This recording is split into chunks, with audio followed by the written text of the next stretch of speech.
Espero que estén todos muy bien. Vamos a hablar de un tema que es muy importante para todos, para los cristianos, pero también para todas las personas que quieren tener una buena relación con su entorno y principalmente con Dios. Y es un tema que la Escritura lo habla mucho, y es un tema relevante y en el cual todos los seres humanos tenemos muchos problemas con este concepto. ¿Cuál es? La obediencia. Nos cuesta obedecer, ¿verdad? Y en la palabra del Señor, en Mateo 7, 21, nos dice así: no todos los que dicen que yo soy su Señor y dueño entrarán en el reino de Dios. Eso no es suficiente. Antes que nada deben obedecer los mandamientos de mi Padre que está en el cielo. Cuando llegue el día en que Dios juzgará a todo el mundo, muchos me dirán: Señor y dueño nuestro, nosotros anunciamos de parte tuya el mensaje a otros, y también usamos tu nombre para echar fuera demonios y para hacer milagros. Pero yo les diré, ¿quién está hablando aquí? Jesús. Apártense de mí, gente malvada.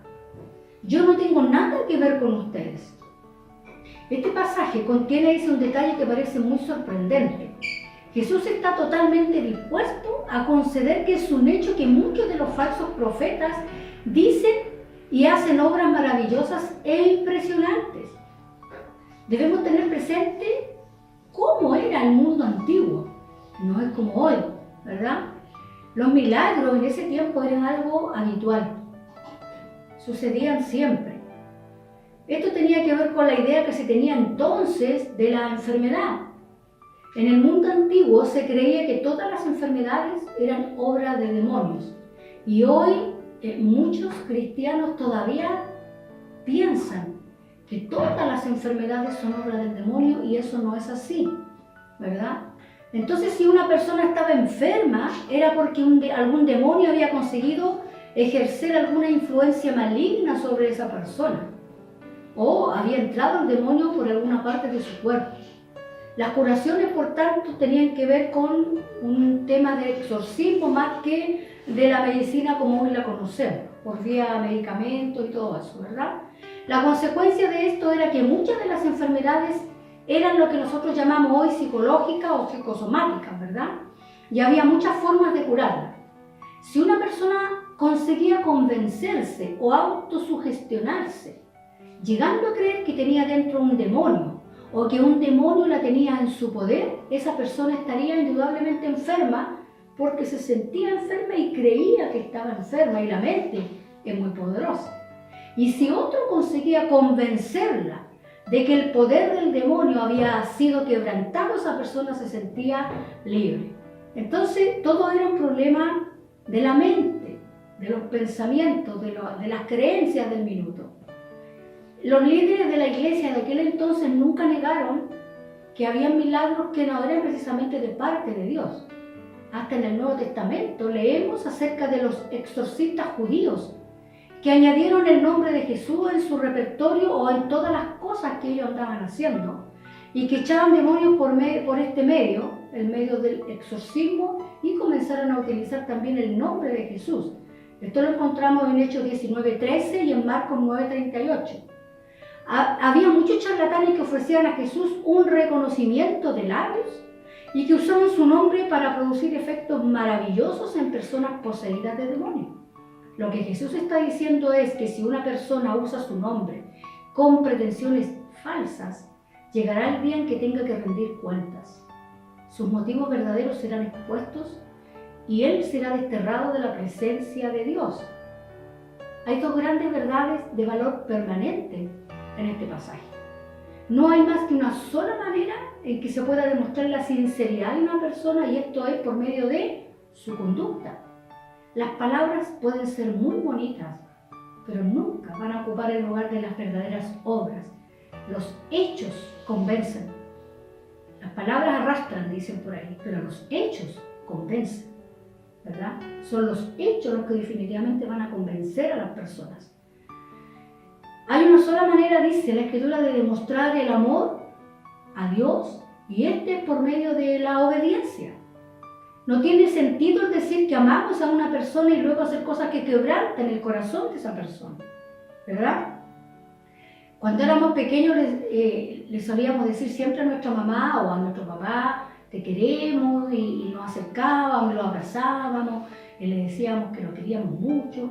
Y muchas veces nuestros padres nos dijeron, si me quieres, entonces cuando yo te mande a hacer algo, obedece, hazme caso.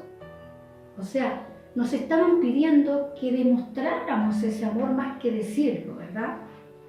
Dice que también se puede confesar a Dios solo con los labios, pero no vivir una vida cristiana.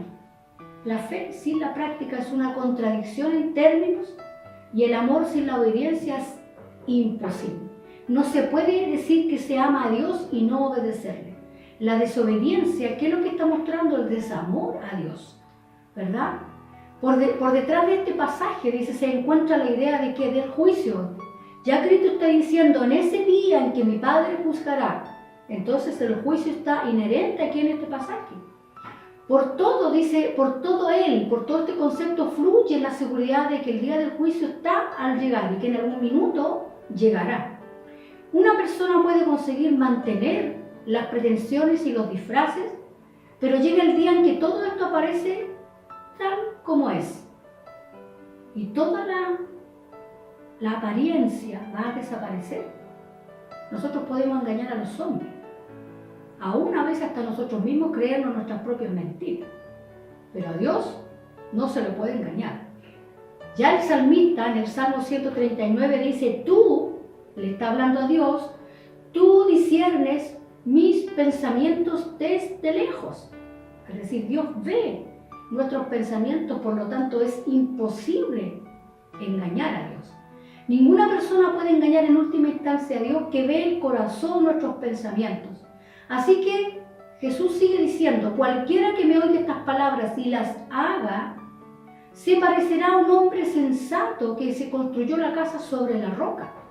Cayó la lluvia, se desbordó el río y sopló el viento contra aquella casa y la casa permaneció firme. No se cayó. ¿Por qué? Porque estaba cimentada sobre un buen cimiento, sobre una roca.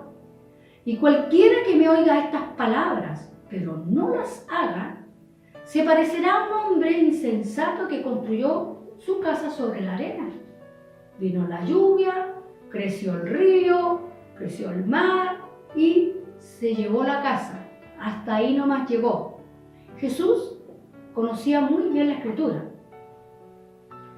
Y aquí dice, tenemos el boceto del cuadro que Jesús pintó con las casas y con los dos constructores. Pero Jesús también era experto en las cosas de la vida. Era un artesano, dice que sabía todo lo que había que saber en cómo se construían las casas. Y cuando hablaba acerca de los cimientos de una casa, sabía de lo que estaba hablando. Esta no es una ilustración inventada por un literato en su despacho. Es una ilustración ¿de qué? De un hombre práctico. ¿Por qué? Porque en Palestina el constructor tenía que tener ¿qué cosa? Previsión. Hoy mismo, antes de construir, ¿qué es lo que se hace? Estudios de suelo para ver si el terreno está habilitado para poder hacer allí una construcción. Bueno, en ese tiempo no había la maquinaria, la tecnología de hoy, pero existían otros medios para investigar el terreno. Había muchos valles que en verano parecían arenales muy agradables, pero que en invierno eran lechos de río y que cuando llovía mucho, el agua iba a ir por ahí porque era su cauce natural, ¿verdad? Entonces, mucha gente que no tuviera expertise iba a ver el lugar, lo iba a encontrar muy bonito, sin tener idea y sin hacer un estudio acabado. Iba a construir una casa en ese lugar y luego eso iba a desmoronarse cuando vinieran las lluvias, ¿verdad? Eso es lo que Jesús está utilizando para enseñarle a la gente. ¿Qué cosa? Que solo una casa cuyo cimiento es firme podrá resistir ¿qué cosa? La tormenta. ¿No es cierto? Jesús demandaba dos cosas. Demandaba primero que se le escuchara. Una de las grandes dificultades que tenemos que arrastrar hasta el día de hoy es el simple hecho de que la gente a menudo no sabe lo que Jesús dijo o lo que la iglesia enseña. De hecho, la cosa es mucho peor. A menudo se tiene una idea totalmente equivocada de lo que Jesús dijo. o de lo que la iglesia está enseñando. ¿Por qué? Porque la gente no se está tomando el tiempo de escuchar, de preguntar, de investigar y escuchar la respuesta, leer y escuchar lo que se está enseñando. La gente no se está preocupando de escuchar, ¿verdad? El primer paso entonces hacia la vida cristiana es sencillamente darle a Cristo la oportunidad de ser escuchado. Él nos quiere hablar. Aquí el Señor nos habla y tenemos muchos grandes predicadores y enseñadores que están hablando de esto, de su palabra. Hay que aprender a escucharlos. Demandaba también que las personas hicieran, ¿qué cosa? Que hicieran las cosas, no que se quedaran con solo hablar. El conocimiento, dice, solo llega a ser pertinente cuando se traduce en acción. Palabras son amores, pero no buenas razones. Es decir, yo puedo decir muchas cosas, pero lo que finalmente vale es qué es lo que yo hago. ¿Hago todo lo que digo o simplemente hablo muy bonito, pero todo lo que yo digo no hago nada, ¿verdad? Por lo tanto, este conocimiento, luego que el cristiano o que la persona escucha, tiene otra cosa que hacer, que es el segundo paso que Cristo demanda. Eso que escuchaste, hazlo, ponlo en práctica, ¿verdad? Porque el conocimiento debe de convertirse en acción, en movimiento, ¿verdad? En algo concreto en la vida diaria. La teoría debe materializarse en la práctica. La práctica hace al maestro finalmente. Si no, veamos a los jóvenes que salen de su estudio y les cuesta encontrar trabajo porque ¿qué es lo que piden? Experiencia, o sea, práctica, ¿verdad? No tiene mucho sentido ir al médico a menos que se esté preparado a hacer lo que diga. No tiene mucho sentido acudir a un experto a menos que se esté preparado a poner en práctica su consejo. Y sin embargo hay miles de personas que escuchan la predicación de Jesucristo todos los domingos y que tienen suficiente conocimiento de lo que Jesús enseñó y sin embargo no lo ponen en práctica. Eso no sirve. Hay que oír y hay que hacer. Eso es lo que Jesús está pidiendo. ¿Hay alguna palabra ese que incluya oír y hacer? Sí, la hay. ¿Sabe cuál es? La obediencia. Jesús demanda nuestra obediencia implícita. Aprender a obedecer es la cosa más importante de la vida. Hace algún tiempo se habló el caso de un marino de la Marina Real Británica al que se le impuso un castigo muy severo por quebrantar la disciplina. Tan severo fue el castigo que en algunos círculos civiles se creyó que había sido excesivo. Un periódico ofreció a sus lectores la oportunidad de manifestar sus opiniones al respecto. Y uno de los que contestaron era un hombre que había servido varios años antes también en la Marina Real. A él, sin embargo, no le parecía que el castigo había sido muy severo. Él creía que la disciplina era absolutamente esencial, porque su finalidad era preparar a las personas a obedecer las órdenes automáticas e incuestionablemente, y de tal obediencia podía depender la vida de una persona. Y él cita un caso en el que van en una lancha, ¿verdad?